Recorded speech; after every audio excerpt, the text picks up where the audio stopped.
جا کے سامنا کریں. وہ کہنے لگے وکیلوں کے ذریعے پیش ہو رہا ہوں, بیمار ہوں, یہاں پر ہوں. انہوں نے کہا بیمار ہیں, 3 سال سے آپ یہاں پر ہیں؟ اسحاق ڈار صاحب نے کہا جی ہاں. کہنے لگے اب بھی بیمار ہیں؟ کہنے لگے جی ہاں. اس کے بعد پوچھا گیا جائیں گے پاکستان؟ کہنے لگے دیکھتے ہیں. یہ ہمارے وزیر خزانہ رہے ہیں, یا ہمارے 3 بار کے وزیر اعظم کے سمدھی ہیں. جس طرح کا مذاق اڑا ہے, جس طرح کا مذاق اڑا ہے ہمارے ایک بڑے سیاستدان کا بی بی سی پر. پوچھا گیا آپ کے قائد میاں نواز شریف, آپ کے قریب ترین رشتہ دار اور آپ ان کے قریب ترین ساتھی جنرل ضیاء کے ساتھ جب آپ لوگ تھے تو ہاتھ میں ہاتھ ڈال کر کام کر رہے تھے, کیسا دوغلاپن ہے.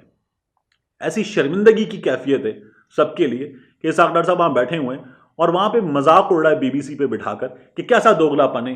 اب آپ کہتے ہیں ایکسیپٹیبل نہیں ہے, آرمی کا رول ایکسیپٹیبل نہیں ہے, یہ کیا دوغلاپن ہے.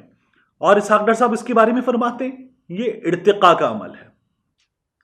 میاں نواز شریف کا جب جب فوج نے مدد کی ہے تو فوج کے ساتھ ہاتھ میں ہاتھ ڈال کر چلنا, گلے مل کر اقتدار پر آ جانا ٹھیک ہے, لیکن اب جب میاں نواز شریف اقتدار میں نہیں ہے اور افواج پاکستان پر حملے کر رہے ہیں تو یہ ارتقاء کا عمل ہے. یہ ان کی اپنی ڈارون تھیوری ہے. اس کے بعد وہاں بتایا گیا سزا یافتہ مجرم میں میاں نواز شریف علاج کے لیے آئے, میاں صاحب بھی علاج کے لیے آئے, آپ بھی علاج کے لیے آئے. اب یہاں سے آپ انتخابات کی ڈیمانڈ کر رہے ہیں پاکستان میں. کیا کریڈیبلٹی ہے پاکستان کے لوگوں میں آپ کی؟ پاکستان کے سابق وزیر خزانہ کو بٹھا کر بی بی سی میں پوچھا گیا کہ آپ کی پاکستان کے لوگوں کی نظر میں کیا کریڈیبلٹی ہے. بجائے اس کے کہ آپ بتائیں کہ ہماری کریڈیبلٹی کیا ہے, آپ شروع گئے عمران خان کی کریڈیبلٹی کیا ہے. پھر دھاندلی پر بات ہوئی. وہاں پر یہ کہا گیا کہ یہ جو الیکشن ہے یہ آپ کہتے ہیں ریگڈ الیکشن ہے, اور ای یو کی مانیٹرز کا, آبزرورز کا حوالہ دیا گیا. اور پھر بتایا گیا, اسحاق ڈار صاحب کہنے لگے جی یہ ریگڈ الیکشن ہے, دھاندلی کی پیداوار ہے یہ حکومت, اور یہ جو الیکشن تھا 2018 کا یہ الیکشن بدترین الیکشن تھا دھاندلی کے لحاظ سے. تو پھر اسٹیفن سیکر نے ای یو مانیٹرز کی رپورٹ سامنے رکھی اور بتایا کہ ای یو مانیٹرز نے کنکلوڈ کیا کہ عمران خان کی جیت 2018 کے الیکشن کے مقابلے میں کریڈیبل ہے. یہ میں نے آپ سے کہا تھا میں اپنی رائے آپ کے سامنے رکھوں گا. یہ وہ نقطہ ہے جو سب سے بڑا پوائنٹ ہے عمران خان کا, جو سب سے بڑا پوائنٹ ہے میرا ان لوگوں کو اپوز کرنے کے معاملے میں. عمران خان نے الیکشن جیتا. عمران خان نے الیکشن جیت کر کہا اسمبلی میں آ کر 4 حلقے کھول دیں, نہیں کھولے گئے. عمران خان نے اس کے بعد سپریم کورٹ میں جا کر کہا 4 حلقے کھول دیں, الیکشن کمیشن میں جا کر کہا 4 حلقے کھول دیں, انٹرویوز میں کہا 4 حلقے کھول دیں, عوام کے درمیان جا کر کہا 4 حلقے کھول دیں. ان میں سے کسی نے حلقے نہیں کھولے. عمران خان دھرنا دے کر بیٹھ گیا. عمران خان نے کہا 4 حلقے کھول دیں. اور پھر اس کے بعد ایک لمبی جد و جہد کے نتیجے میں یہ لوگ گئے عدالت میں, اور پھر ایک ویگ سا فیصلہ ہمارے سامنے آیا تھا. اس کے بعد 2018 کے الیکشن ہوئے. 2018 کے الیکشن کے نتیجے میں اگر یہ لوگ کہتے ہیں دھاندلی ہوئی ہے تو جائیں آپ الیکشن کمیشن میں جائیں اور ثابت کریں کہ دھاندلی ہوئی ہے. آپ سپریم کورٹ میں جائیں اور جا کر کہیں کہ دھاندلی ہوئی ہے, اپنا حق مانگیں. آپ پارلیمان میں آئیں, آ کر اپنا حق مانگیں اور کہیں کہ دھاندلی ہوئی ہے. اس کے بعد آپ کا حق نہیں ملتا تو پھر نکلیں, عوام کی طاقت کے ساتھ دھرنا دیں اور جا کر بیٹھ جائیں اسلام آباد میں اور کہیں کہ دھاندلی ہوئی ہے.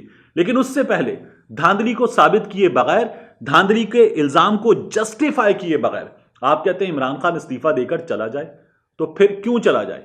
عمران خان نے آپ سے استعفیٰ مانگا تھا جب آپ نے اسے حق نہیں دیا تھا. یہاں آپ نے حق مانگا ہی نہیں ہے, یہاں آپ نے اپنے اس الزام کا جواز پیش ہی نہیں کیا ہے. اب میں نے آپ کو کہا تھا کہ میں آپ کو یہ بھی بتاؤں گا کہ 3 ایسے حوالے جن کے حوالے سے یہ انٹرویو ایک مذاق بن کر رہ گیا ہے. اس سے پہلے سب سے پہلے میں آپ کو ایک چھوٹا سا آڈیو کلپ سنوانا چاہتا ہوں اس انٹرویو کے حوالے سے. Let us begin with your personal status, your legal status. You are a wanted man in Pakistan.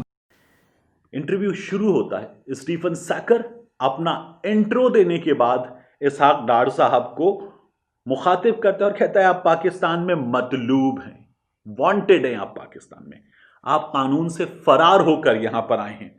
اور پھر اسحاق ڈار صاحب کہتے ہیں پاکستان میں ایک جوڈیشل مارشل لا ہے اور جو JIT جو بنی وہ سپریم کورٹ کے حکم پر بنی، میرا نام پاناما پیپرز میں نہیں تھا۔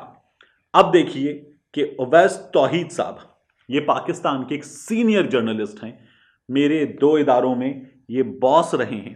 اویس توحید صاحب نے اس انٹرویو کے حوالے سے کیا کہا ہے؟ اویس توحید صاحب اس انٹرویو کو کہتے ہیں اسحاق ڈار صاحب نے خودکشی کی ہے۔ اسحاق ڈار صاحب کا یہ فیصلہ کہ وہ BBC پہ جا کر یہ انٹرویو دیں گے، یہ سوائے خودکشی کے کچھ بھی نہیں ہے۔ اپنے ٹویٹ میں اویس توحید صاحب لکھتے ہیں، watch former prime minister Nawaz Sharif MNS، ان کو ٹیگ کر کے، close aide Ishaq Dar's political suicide mission by appearing on BBC hard talk with Stephen Sackur. Ishaq Dar صاحب نے جو پولیٹیکل سوسائڈ مشن جو ہے وہ کمٹ کیا ہے اس انٹرویو میں اپیئر ہو کر، یہ لکھتے ہیں اویس توحید صاحب۔ اس کے بعد روزنامہ دنیا اس انٹرویو کے حوالے سے کیا لکھتا ہے؟ میں نے آپ سے کہا تھا کہ ایک ایسا میڈیا ہاؤس جو مسلم لیگ نون کے قریب تصور کیا جاتا ہے، میں یہ نہیں کہہ رہا کہ روزنامہ دنیا یا دنیا چینل میاں نواز شریف کے مسلم لیگ نون کے قریب ہے، لیکن خیال یہ کیا جاتا ہے، لوگ یہ الزام لگاتے ہیں، اور اس کی ایک وجہ یہ بھی ہے کہ یہاں مریم نواز شریف صاحبہ کے ایک بہت قریبی عزیز کے شیئرز ہیں، یہ بھی رپورٹ کیا جاتا ہے۔ روزنامہ دنیا لکھتا ہے اسحاق ڈار صاحب کے پسینے چھوٹ گئے، سوالوں کا جواب نہیں دے سکے، سٹ پٹا گئے۔ ARY اس انٹرویو کے حوالے سے کیا لکھتا ہے؟ اب ARY جو ہے اس کے بارے میں کہا جاتا ہے کہ اسٹیبلشمنٹ کا بہت قریبی میڈیا ہاؤس ہے، عمران خان کا بہت قریبی میڈیا ہاؤس ہے۔ ARY اس انٹرویو کے حوالے سے لکھتا ہے، BBC کے پروگرام ہارڈ ٹاک میں اینکر کے سوالات پر اسحاق ڈار سٹ پڑا گئے۔ اسحاق ڈار نے پہلے بیماری کا بتایا، پھر انسانی حقوق سے متعلق سوالات اٹھا دیے۔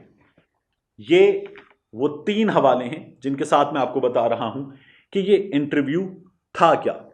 اب اس انٹرویو پر جس طرح کا مذاق اڑایا جا رہا ہے ایک عام سوشل میڈیا صارف کی جانب سے، جس طرح سے یہ انٹرویو دنیا بھر میں ڈسکس ہو رہا ہے، اور خود اسٹیفن سیکر اس انٹرویو کے بارے میں ٹویٹر پر آ کر ہمارے ہاں وائرل کچھ ٹویٹس کے حوالے سے یہ بتا رہا ہے کہ میرا اسحاق ڈار کا انٹرویو پاکستان میں ہلچل مچا رہا ہے، وہ کافی ہے ہمارا مذاق اڑوانے کے لیے۔